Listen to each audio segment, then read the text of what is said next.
दोस्तों, क्या इंसान पहले बंदर थे? मॉडर्न साइंस का कहना है कि इंसान बंदर से बने हैं, जो कि बहुत गलत बात है, क्योंकि इंसान किसी बंदर से नहीं बना है, बल्कि इंसान की नस्ल अल्लाह पाक ने पहले बनाए गए इंसान हजरत आदम अलैहिस्सलाम से शुरू की, जिनको अल्लाह पाक ने अपना नबी बनाया और अल्लाह ने उन्हें मिट्टी से बनाया था।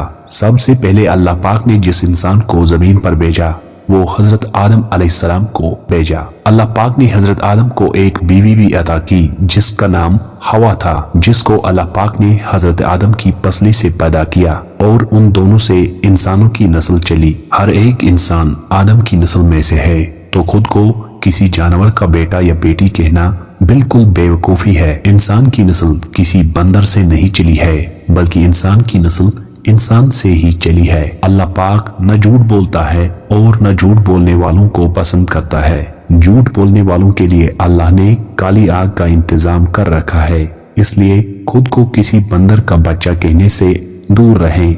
अल्लाह हम सबको नेकी के रास्ते पर चलने की तौफीक अता फरमाए और अल्लाह पाक हमें शैतानी वसवसों से बचाए। आमीन।